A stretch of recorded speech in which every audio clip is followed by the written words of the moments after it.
It's 100 AD. Before the sun rises over the Rhine frontier, a Roman legionary is already awake, covered in dust, feet blistered raw, stomach empty. No shower, no toilet paper, not a single modern comfort in sight. The films show you the gleaming shields and perfect formations. They don't show you the rest.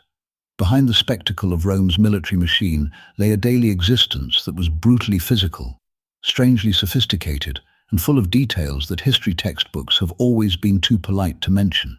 Today we're going all the way in. From the ruthless recruitment process to the training that broke men down and rebuilt them from scratch. From what soldiers actually ate to how they handled hygiene in ways that will make you deeply uncomfortable. And from the communal bath as a social lifeline to the sleep schedules of men who could die for falling asleep on the job. The Roman Empire has a lot more to reveal than battles and conquests. Let's get into it. In the year 100 AD, under Emperor Trajan, the Roman army fielded roughly 300,000 soldiers stretched across the entire empire, from Hadrian's Wall in Scotland to the Syrian desert. But none of them were born soldiers. Every single one was made into one, through a selection process that eliminated the weak, the disloyal, and the flat-footed before training even began. To serve in the legions, the elite core of the Roman military, you had to be a Roman citizen. Slaves, freedmen, and foreigners without citizenship were redirected to the auxiliary troops. Lower prestige, fewer responsibilities, and critically, lower pay. This wasn't merely administrative gatekeeping. It was a statement of Roman identity. The empire's defense belonged, first and foremost, to those who already belonged to it. Age requirements placed most recruits between 18 and 23, with a minimum of 17 and a general ceiling of 35. But citizenship was just the entry ticket. What came next was the probatio, a physical examination conducted by experienced officers who knew exactly what they were looking for. The checklist, minimum height of around 5 feet 8 inches for elite legions, demonstrated physical strength, no chronic illness, sharp eyesight, and sound teeth. An archaeological record from Viminacium in present-day Serbia documents a recruit being formally rejected for having excessively curved toes, a defect that would compromise his ability to march long distances. That was the precision Rome brought to the process. The physical exam, however, was only the beginning.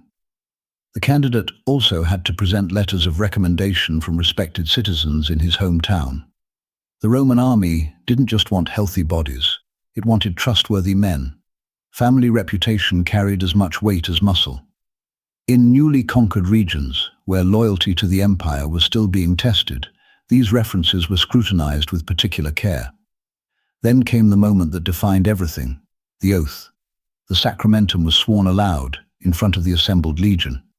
Sun or rain, it didn't matter. The recruit pledged absolute obedience to the emperor, unwavering loyalty to the army, and courage in battle. Breaking this oath wasn't merely a military crime punishable by death. It was a serious religious offense. The Romans believed their gods were watching, and would punish any man who betrayed a sacred vow in this life or the next. After the oath, the new recruit received a praenomen militare, an official identification engraved on a metal tag worn around the neck, the ancient equivalent of a military ID. From that moment, for a minimum of 25 years, that man belonged to Rome. He could be posted anywhere in the empire. Distance from home was not a relevant consideration. One detail that surprises many people. Most recruits didn't come from the poorest classes. They were typically sons of farmers and craftsmen, men with basic literacy, who could read orders and understand written instructions. The Roman army wasn't a last resort for the desperate. For many men, it was a calculated investment, a path to stability, prestige, and after 25 years, a comfortable retirement guaranteed by the most powerful state in the known world. If recruitment was selective, the training that followed was something else entirely, a deliberate, systematic experiment in destroying and reconstructing the human body. The Roman military writer Vigetius put it plainly. The Roman soldier trained with such rigor in peacetime that discipline spared blood in battle. It was a philosophy that recognized what many civilizations ignored. The difference between an army and an armed mob isn't the weapons. It's the training. The first 4 months were almost entirely dedicated to basic physical conditioning, and that started with marching. That might sound simple. It was not. In 4 hours, a legionary was expected to cover 18 miles at standard military pace, or up to 25 miles at quick march in an emergency. All of this while carrying the sarcina, the full field pack, weighing between 77 and 99 pounds. What was in it? Body armor and helmet, around 33 to 44 pounds. The large oval shield called the scutum, another 22 pounds. 2 throwing spears piler, a short sword gladius, a dagger pugio, construction tools including a shovel, pickaxe and sickle, wooden stakes for building camp fortifications, 3 days of food rations, personal items, and a canteen of water. To put it in modern terms, it was like strapping a 22-pound child to your back and running a half marathon. Every workday, in any weather. Once physical conditioning was established, combat training began. Recruits started by fighting wooden posts called palace, using practice swords and shields that weighed exactly twice as much as the real equipment. This was deliberate. When soldiers finally picked up actual weapons, the relative lightness came as a genuine advantage.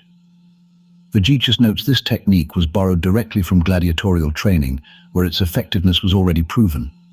The curriculum didn't stop there. Soldiers were trained to swim in full armor, to scale obstacles with full equipment, to jump carrying their entire load, and, in a detail that surprises most people, to construct military camps with the precision of experienced engineers.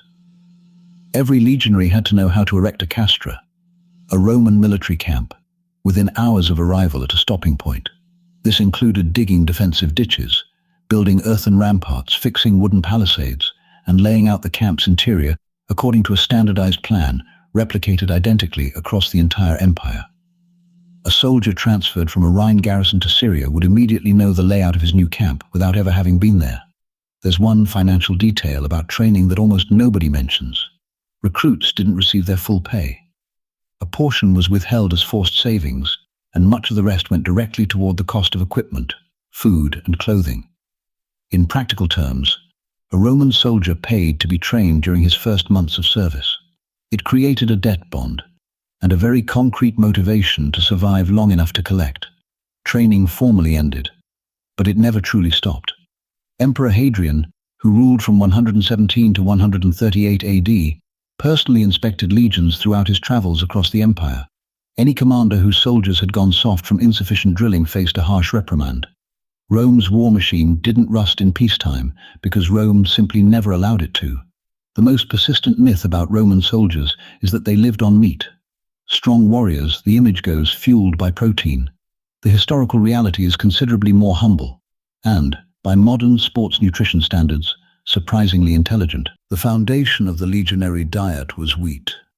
A soldier consumed roughly 28 ounces per day, ground in camp using hand mills and prepared 2 ways.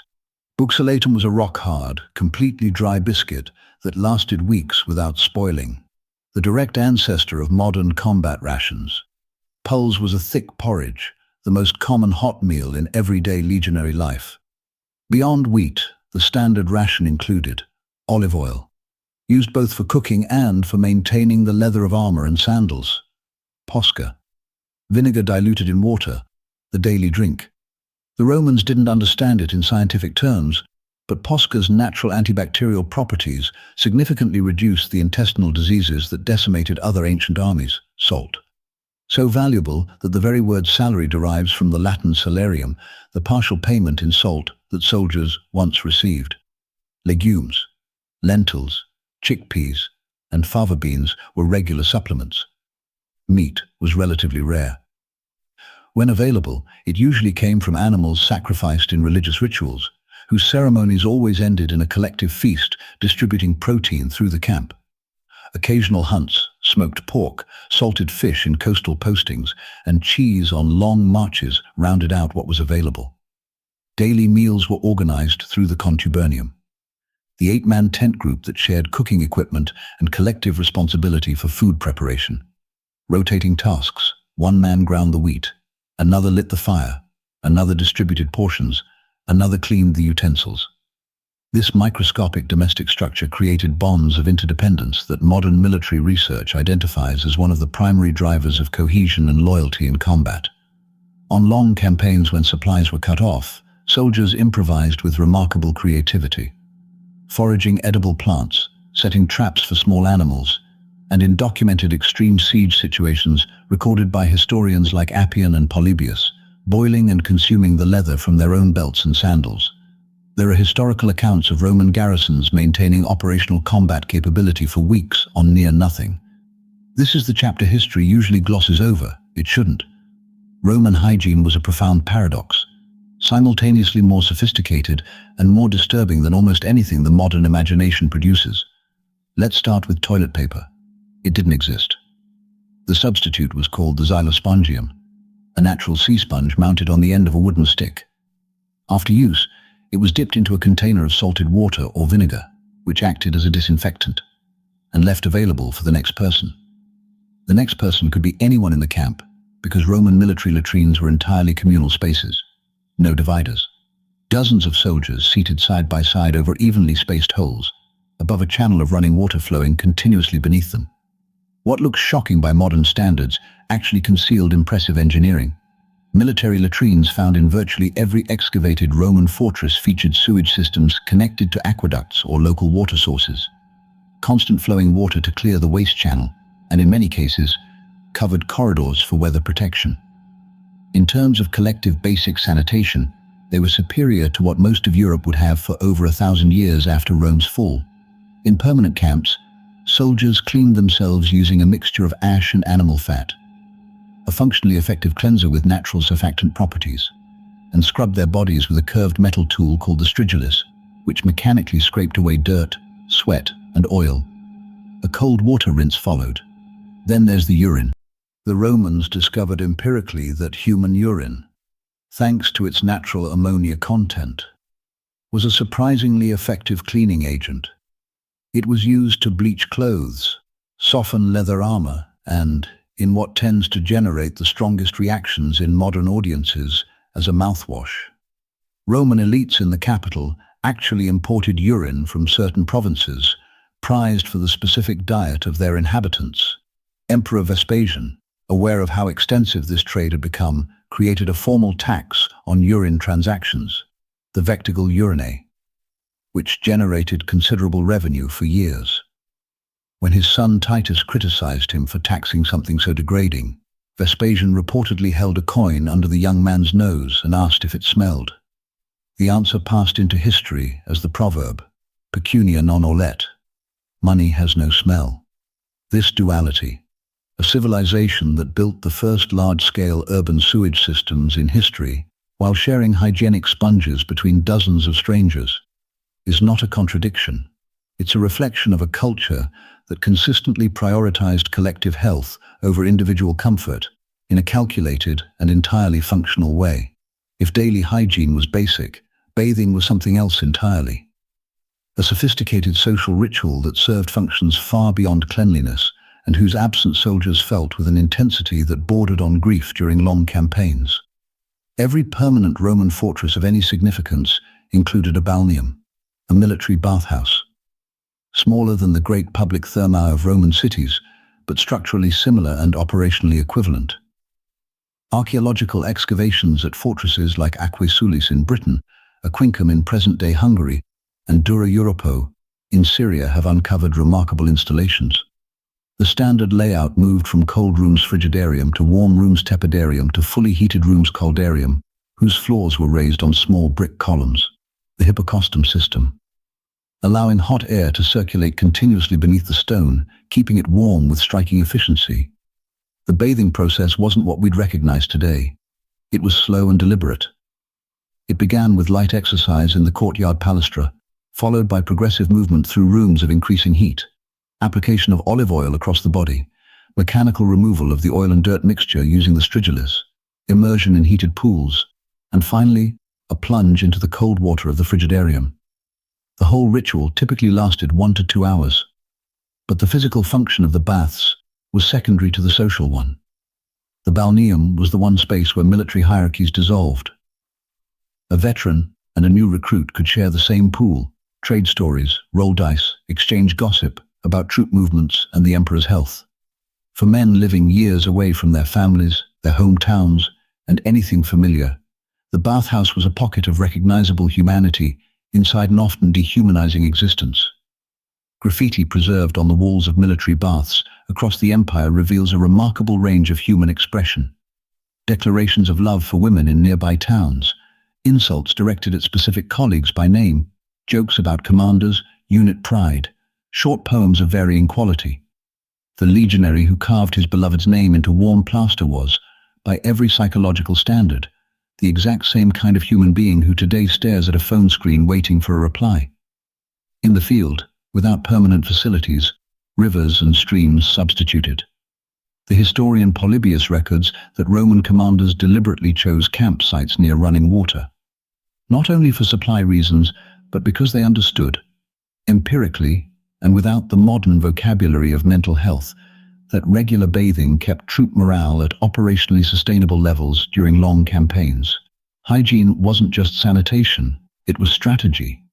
One of the most impressive and least discussed features of the Roman legion was its obsession with time. Life in camp was scheduled to the minute, from the first trumpet call before dawn to the final watch signal at night. This wasn't bureaucratic excess.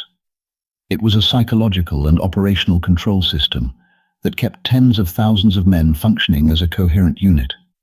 Day after day, year after year, for generations.